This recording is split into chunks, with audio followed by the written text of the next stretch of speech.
D boss ಅಭಿಮಾನಿಗಳಿಗೆ good news. So ಒಂದು ದರ್ಶನ್ ರವರು ಹೊರಗಡೆ ಬರೋಕ್ಕೆ ಒಂದು ವಕೀಲರು ಮಾಸ್ಟರ್ ಪ್ಲ್ಯಾನನ್ನು ಮಾಡಿದ್ದಾರೆ.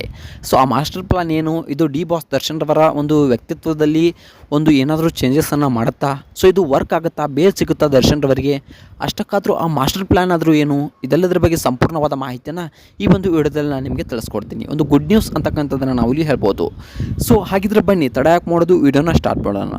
ವಿಡಿಯೋನ ಸ್ಟಾರ್ಟ್ ಮಾಡೋಕ್ಕಿಂತ ಮುಂಚೆ ಒಂದು ಡಿ ಬಾಸ್ ಅವರ ಬಗ್ಗೆ ನಿಮ್ಗೆ ಏನಿಸುತ್ತೆ, ಅವ್ರು ಮಾಡಿದ್ದು ಸರಿನಾ ಅಥವಾ ತಪ್ಪಾ? ಸೊ ಖಂಡಿತವಾಗ್ಲೂ ತಪ್ಪೇ ಬಿಡಿ, ಅದನ್ನು ನಾವೇನು ಸರಿ ಅಂತ ಅನ್ನೋಕ್ಕೆ ಬರೋದಿಲ್ಲ.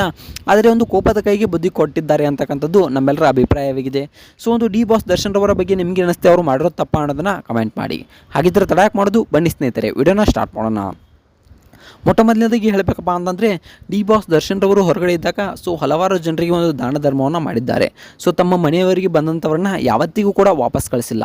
ಸೊ ತಮ್ಮ ಕೈಲಾದಷ್ಟು ಒಂದು ದಾನ ಧರ್ಮವನ್ನು, ಸೊ ಒಂದು ತುಂಬಾ ಒಂದು ದಾನಗಳನ್ನು ಒಂದು ದರ್ಶನ್ ರವರು ಕೂಡ ಮಾಡಿದ್ದಾರೆ.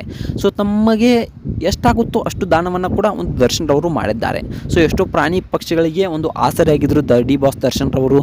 ಸೊ ತುಂಬಾ ಒಂದು ಮನೆತನಗಳಿಗೆ ಒಂದು ಆಸರೆಯಾಗಿದ್ದರು ಒಂದು ದರ್ಶನ್ ರವರು. ಅಂತಹ ದರ್ಶನ್ ರವರು ಈಗ ಜೈಲಿನಲ್ಲಿ ಇದ್ದಾರೆ. ಸೊ ನಿಮಗೆಲ್ಲ ತಿಳಿದೇ ಇದೆ, ಒಂದು ರೇಣುಕಾಸ್ವಾಮಿ ಅವರ ಪ್ರಕರಣದಲ್ಲಿ ಈಗಾಗಲೇ ದರ್ಶನ್ ರವರು ಒಳಗಡೆ ಇದ್ದಾರೆ. ಸೊ ಒಬ್ಬ ಮನುಷ್ಯ ಎಷ್ಟೇ ಒಂದು ಒಳ್ಳೆಯ ಕೆಲಸಗಳನ್ನು ಮಾಡಲಿ, ಸೊ ಎಷ್ಟೇ ಒಂದು 1000 ಒಳ್ಳೆಯ ಕೆಲಸಗಳನ್ನು ಮಾಡಿದ್ರೂ ಕೂಡ ಒಂದು ಸಮಾಜ ಗುರುತಿಸೋದು ಅವನ ಕೆಟ್ಟ ಕೆಲಸವನ್ನು ಮಾತ್ರ. ಸೊ ಅವನ ಯಾವುದೇ ಒಂದೇ ತಪ್ಪನ್ನು ಮಾಡಿರಲಿ, ಅದೇ ತಪ್ಪನ್ನು ಸಮಾಜ ಗುರುತಿಸುತ್ತೆ. ಅಂಥ ಸಮಾಜದಲ್ಲಿ ನಾವೆಲ್ಲರೂ ಕೂಡ ಬದುಕ್ತಾ ಇದ್ದೀವಿ. ಇನ್ನು ನೋಡಬೇಕಪ್ಪ ಅಂತಂದರೆ, ಡಿ ಬಾಸ್ ದರ್ಶನ್ ರವರು ಈಗಾಗಲೇ ಒಂದು ಒಳಗಡೆ ಇದ್ದಾರೆ. ಸೊ ಕೋರ್ಟ್ ಕೂಡ ತುಂಬಾ ಒಂದು ಸ್ಟ್ರಾಂಗ್ ತೀರ್ಪನ್ನು ಕೊಟ್ಬಿಟ್ಟಿದೆ. ಇನ್ನು 1 ವರ್ಷಗಳ ಕಾಲ ದರ್ಶನ್ ರವರಿಗೆ ಯಾವುದೇ ರೀತಿಯ ಬೇಲ್ ಸಿಗೋದಿಲ್ಲ. ಯಾರೂ ಕೂಡ ಒಂದು ಬೇಲ್ಗೆ ಟ್ರೈ ಮಾಡಬೇಡಿ ಅನ್ನೋ ಮಾತನ್ನು ಕೂಡ ಹೇಳಿದ್ದಾರೆ. ಸೊ ಸುಮ್ಮನೆ ಒಂದು ಕೋರ್ಟಿನ ಸಮಯವನ್ನು ವ್ಯರ್ಥ ಮಾಡಬೇಡಿ.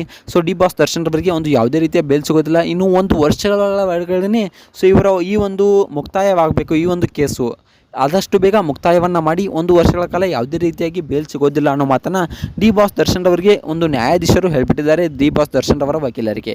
ಸೊ ವಕೀಲರು ತುಂಬ ಪ್ರಯತ್ನಗಳನ್ನು ಮಾಡಿದ್ರು ದರ್ಶನ್ ರವರನ್ನ ಹೊರತರಲಿಕ್ಕೆ, ಆದರೆ ಯಾವುದೂ ಕೂಡ ಒಂದು ಸಫಲವಾಗಲಿಲ್ಲ. ಎಲ್ಲವೂ ಕೂಡ ವಿಫಲ ಆಗ್ತಾ ಬಂತು. ಆದರೆ ಒಂದು ಯಾವುದೇ ಕಾರಣಕ್ಕೂ ಹಠವನ್ನು ಬಿಡದೆ ಈ ಬಾರಿ ಮತ್ತೆ ಮುನ್ನುಗ್ಗಿದ್ದಾರೆ. ಸೊ ಈ ಬಾರಿ ಕೂಡ ಒಂದು ಹಾನಿಯಿಂದ ಸೊ ಒಂದು ಬೇಲ್ ಕೇಳೋಕ್ಕೆ ಒಂದು ಸ್ಟಾರ್ಟ್ ಮಾಡಿದ್ದಾರೆ. ಯಾವ ರೀತಿಯಾಗಿ ಅಪ್ಪ ಅಂತಂದರೆ, ಒಂದು ಅವರ ತಾಯಿಗೆ ಅನಾರೋಗ್ಯ ಇಲ್ಲ, ಒಂದು ಅನಾರೋಗ್ಯ ಇದೆ. ದರ್ಶನ್ ರವರ ತಾಯಿಗೆ ಒಂದು ಅನಾರೋಗ್ಯದಿಂದ ಬಳಲ್ತಾ ಇದ್ದಾರೆ.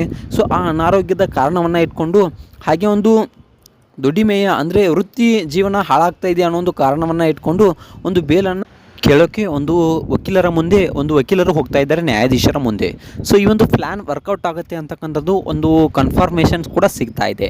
ಇನ್ನು ನೋಡಬೇಕಪ್ಪ ಅಂತಂದರೆ, ಕೆಲವೊಂದಿಷ್ಟು ಅಭಿಮಾನಿಗಳು ದರ್ಶನ್ ರವರು ಆದಷ್ಟು ಬೇಗ ಹೊರಬರಲಿ ಅಂತಕ್ಕಂಥ ಒಂದು ಹಿತಾದೃಷ್ಟಿಯಿಂದ ಕಾಯ್ಕೊಂಡು ಕೂತಿದ್ದಾರೆ. ಇನ್ನೊಂದಿಷ್ಟು ಜನ ಸೊ ದರ್ಶನ್ ರವರು ಹೊರಗಡೆ ಬರಬಾರ್ದು, ಯಾವುದೇ ಕಾರಣಕ್ಕೂ ಹೊರಗಡೆ ಬರಬಾರ್ದು ಅನ್ನೋದು ಇನ್ನೊಂದಿಷ್ಟು ಜನರ ಅಭಿಪ್ರಾಯವಾಗಿದೆ. ಸೊ ದರ್ಶನ್ ರವರ ಬಗ್ಗೆ ನಿಮ್ಗೆ ಏನಿಸುತ್ತೆ, ದರ್ಶನ್ ರವರು ಹೊರಗಡೆ ಬರಬೇಕಾ ಅಥವಾ ಅವರು ಮಾಡಿದ ತಪ್ಪಿಗೆ ಒಳಗಡೆನೇ ಇರಬೇಕಾ? ಇದ್ರ ಬಗ್ಗೆ ನಿಮ್ಗೆ ಏನಿಸುತ್ತೆ ಅನ್ನೋದನ್ನು ಕಮೆಂಟ್ ಮಾಡಿ.